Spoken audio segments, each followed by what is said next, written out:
Good morning, my fellow graduates. And good morning to all the rest of you who have come to celebrate with us today.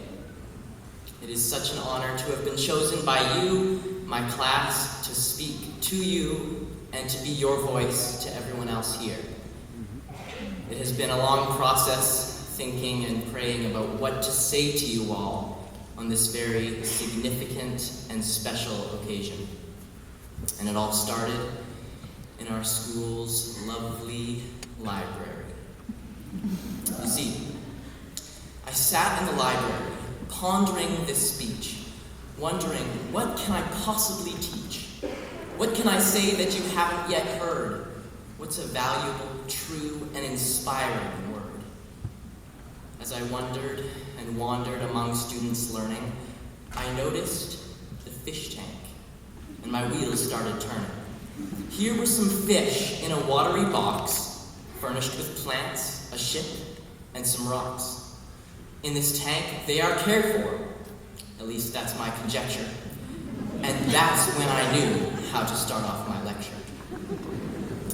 I realized all of us are the fish, and our school the bowl.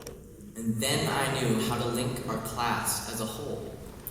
We all started as minnows, lost in the halls. We all had our slips and our bumps and our falls. We made precious friends with our classmates and teachers and sat many times on those uncomfortable bleachers.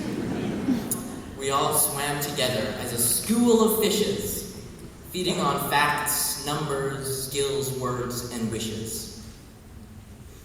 In this bowl, we have learned many valuable lessons, so we won't become cold cuts in delicatessens. We've learned the importance of having close friends, that it's not so important to stick with the trends, and that all of life's stages will come to their ends. We've been taught and inspired by teachers who've cared, so that once we're poured out of this bowl, we're prepared to swim out into life without being scared.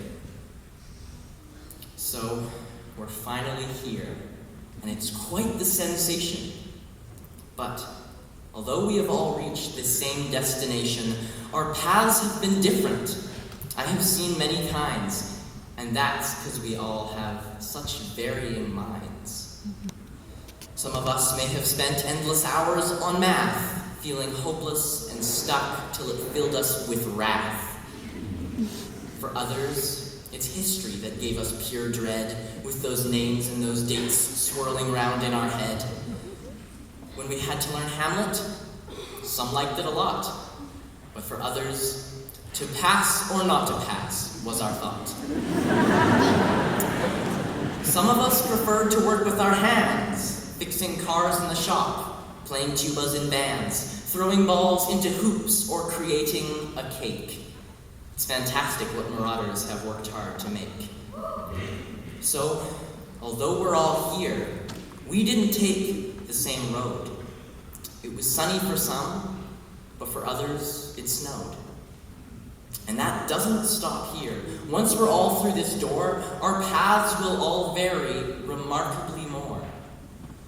One day we'll be skiers and workers in mines, painters of landscapes and yellow street lines, deep ocean divers and tasters of wines, farmers who plant oaks and maples and pines, pro-Instagrammers and filmers of vines, scientists who research young octopus minds.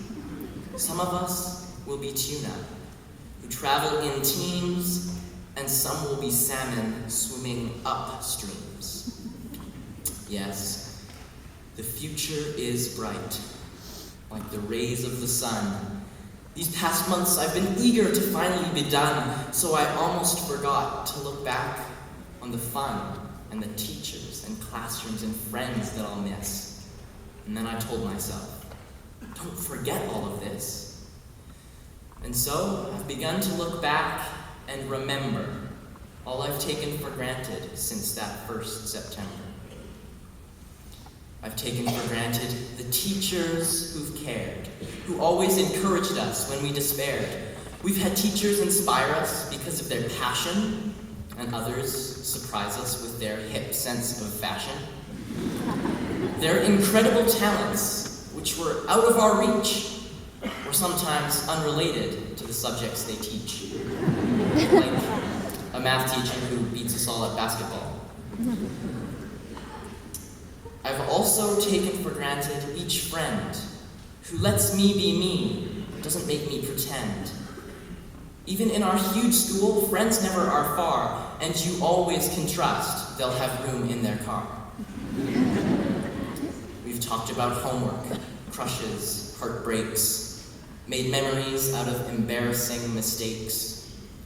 They've been there beside us for our every endeavor. I feel like I've known all my best friends forever. Even school itself I have taken for granted with all the ideas and skills it has planted. At school, you're significant. If we skipped for the day, our teachers and classmates knew we'd been away. If we ever discussed a rare kind of bird, we made sure that everyone's ideas were heard. Your thoughts were important. Even if they were strange, you were valued. I hope that this will never change. For millions of others, school's only a dream. I'm so grateful that I got to swim in this stream. Grads, we've put in a lot, and it hasn't been cheap. We've had growling stomachs and not enough sleep. We worked hard, but we don't deserve all the credit. From time immemorial, students have said it. Our teachers were vital in this exploit of ours. Thank you for helping us reach for the stars. And all the other school staff who've kept us on track by making demands or cutting us slack. Thanks for helping us out and not turning your back.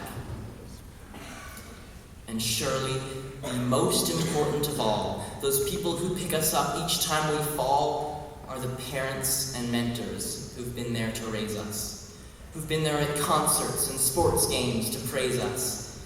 You've helped us with homework. You give us advice. You took care of us even when we had lice. And we know what you do can't be bought with a price. So, friends, as you stand here or sit here in your gown and cap, remember, grad is a gift for us each to unwrap. The future's exciting and a little bit scary. A whole lot will change, like the skies on the prairie. This fishbowl we've been in may seem large, you might figure, but from this moment forward, it gets bigger and bigger. I hope you'll find joy in these upcoming days, and I pray that God bless you in this next phase. We all feel uncertain, but we also feel keen. We feel confident, but also a little bit green, a little bit nervous that the future is mean. We're right on the border between adult and teen. We're bigger fish now, no longer sardine. The ocean is waiting, class of 2016.